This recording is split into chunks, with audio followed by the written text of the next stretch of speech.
What's up, everybody? Brian Peacock back. Epic Outdoor Adventures. Gardening tips. Soil.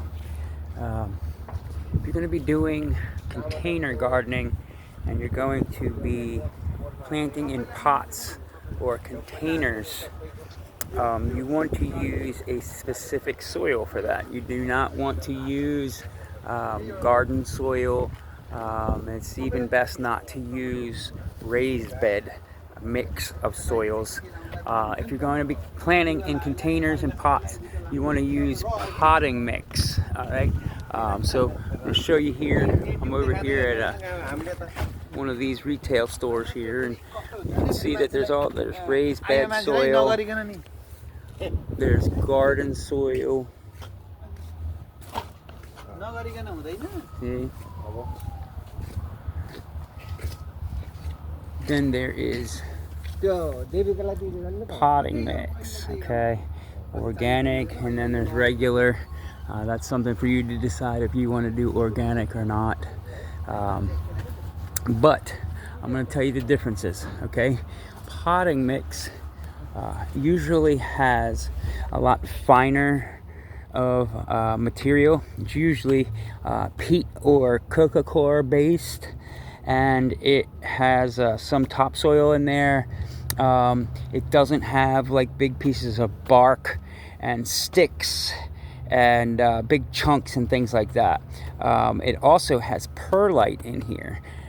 So perlite are those little round looking styrofoam balls, and what that does is it adds aeration to your soil. The soil and the roots need oxygen to be able to breathe. They can't be swamped out with too much water in there, so that perlite helps with draining. It helps to keep the soil from draining and helps keep air pockets in there of oxygen for the roots to be able to grow and not be smothered in pots. Okay, now gardening soil, right?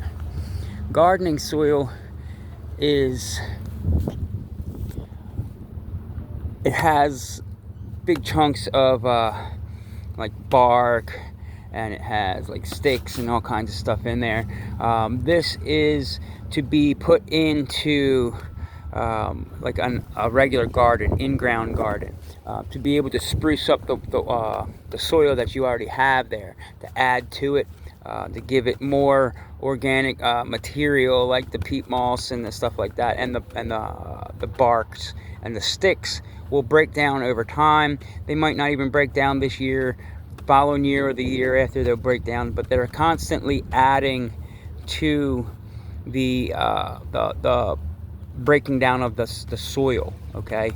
Where the potting mix doesn't really do that as much. Mostly everything is already broke down in the potting soil, but this here is more for the in-ground gardens to add to it. All right, now I'm coming down here to the raised bed soil mix. Raised bed soil mix is almost an in-between. You can use this in a pot, but it can get septic, and if it doesn't have enough oxygen, it becomes septic in the soil, and it gets real stinky and nasty, and then the plants end up getting sick and getting diseased and things like that, so it can't breathe properly. So this doesn't drain as well in a pot.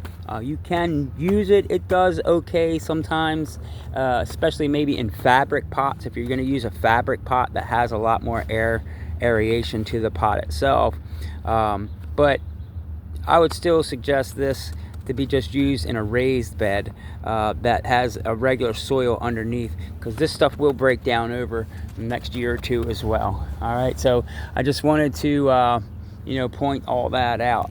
See, for in-ground use, garden soil, all purpose. See, so it's telling you right here on this bag, for in-ground garden use soil. So just a heads up on these soils, guys, and which ones to use and when to use them.